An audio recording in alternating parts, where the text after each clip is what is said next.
Peace, family, and welcome to Loving the Journey with me, Lani G. I'm a tarot reader, spiritual coach, and influencer based in Texas. Make sure you subscribe to join the Loving the Journey family. Peace, family, and welcome to Loving the Journey. I'm so glad you are here to join the family of those that love their journey as well. I am Lani G. I am a spiritual coach and healer, helping to liberate Black women all around the world to help them love themselves fully and out loud and live liberated. So if you want to learn more about how to do that, if you want to join the family and love your journey too, maybe go ahead and subscribe, like this video, comment so we can get this algorithm up working in our favor so that we can get more people like us that are on this journey as well. So I'm so happy you're here. Okay, so today we're going to be talking about 3 ways you can liberate yourself right now. Okay, because like I said, I am on a mission to empower 1 million Black women around the world to love themselves fully and out loud and live liberated. In order to do that, I want to share what I know with y'all, right? Okay, so besides coaching, besides being a healer, an energy healer, this is the work, right? This is me sharing what Spirit has given to me and what I've learned along the way, along my journey. Okay, let's get into it, family. So number 1, what you can do to liberate yourself right now is to assess what you do out of habit, out of tradition, out of this is how it's always been done. You know, that kind of bureaucracy that we see in corporate America. What are you doing in your day-to-day that is just what you've always done versus what is aligned with your values versus what is feeling like it's calling to you versus what you believe in, right? So asking yourself these questions to say, okay, what do I do just because I've been doing it my whole life, right? So an example I like to use, because I'm an example person, I do this with all my clients. For me, my part of my awakening was challenging everything I believed as far as Christianity. Okay, so I was raised Christian, and a lot of my beliefs were basically in alignment with Christianity. And I had to assess, okay, so what about this am I resonating with?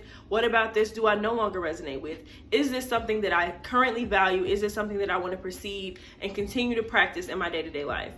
Come to find out, for me, it was a no. It may not be that way for you, but for me, it was a definite no. So I decided to change my practices, my spiritual practices, and do what served me, right? So this is part of liberating yourself. It's freeing yourself from tradition, freeing yourself from what everybody's always done, what you've seen your mother do, what you've seen your aunties do, what you've seen your cousins do.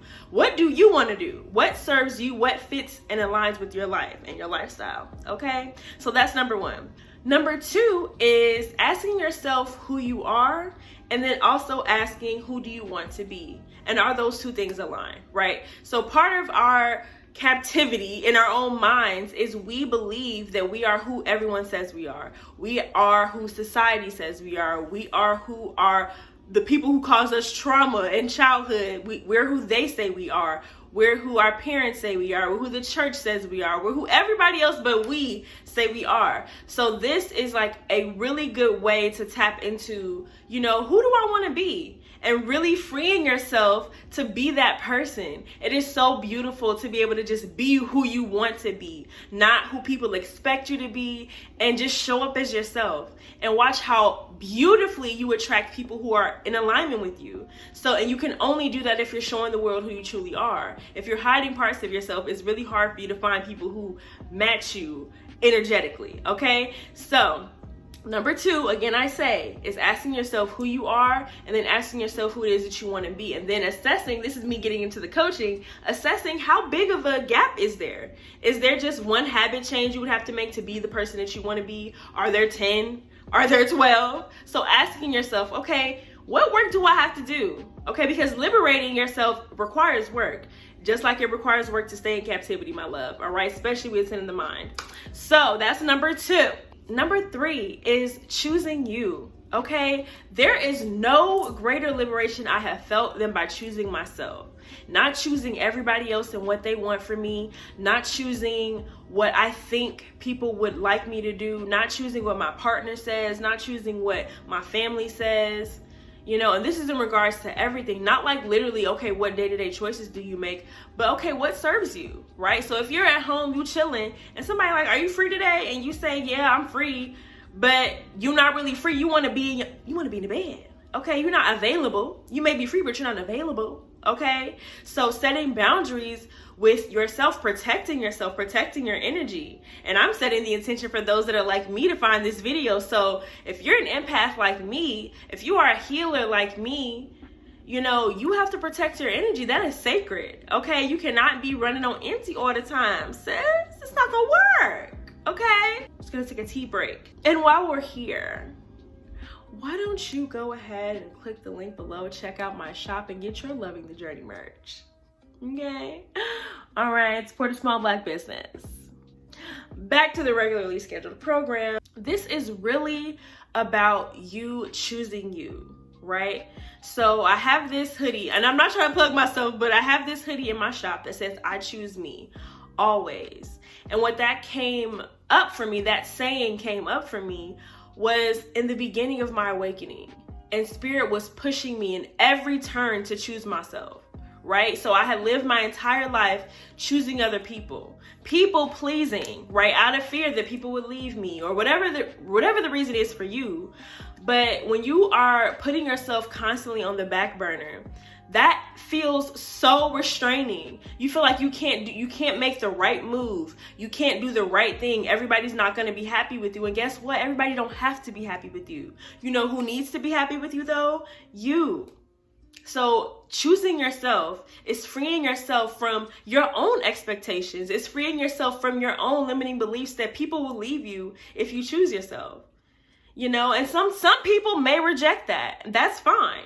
Those people are the ones that should not be around you. Those people that love you and value you will respect the fact that you're choosing to protect yourself. Okay? And Spirit has shown me that time and time again. I have done many things where I've expressed what my needs were, embracing myself for the rejection, and I've received love. I've received understanding. So what you need to do is start proving yourself wrong. You know, some of these limiting beliefs, we have to learn to challenge them. And that's the work I do with my clients, getting into that a little bit now. But it's really about practicing challenging that. You had this belief for your entire life. For some of us, for me, it's 28 years. For some of you, it could be more. So if you're living your life with these old beliefs that don't serve you, and when you start to change them, it's going to take some work. So anyway, I got into some coaching. Did not mean to do that. But those are the 3 ways that you can liberate yourself right now, sis. I'm going to go through them again. So step 1 is assessing what you do out of habit versus what you do that's aligned with your true belief systems, your true values, the principles of who you are. Number 2 is asking yourself who you are versus who you want to be, and assessing how much space is in between one and the other. Okay? And then step 3 is choosing yourself. Okay? Choosing you, putting you on the top of the priority list. Okay? Number 1, because that's what you are. Okay, so thank you for tuning in to this wonderful video and my new setup, and focused on what I truly love to do, which is help Black women to liberate themselves. So if you are on that journey, sis, stick around, subscribe, like the video, and share it with another sis that needs to hear this message, okay? So thank you for tuning in yet again. And if you want to work with me in any capacity, whether that's with coaching, whether that's with getting a tarot reading, whether that's with whatever, you know, you can check out my website, okay? See the services I offer, and stay in tune, because this is a family, and the family is growing, okay, baby? All right. So why don't you let me know down in the comments what you're loving about your journey today. All right. Love you. And keep on loving the journey. Peace.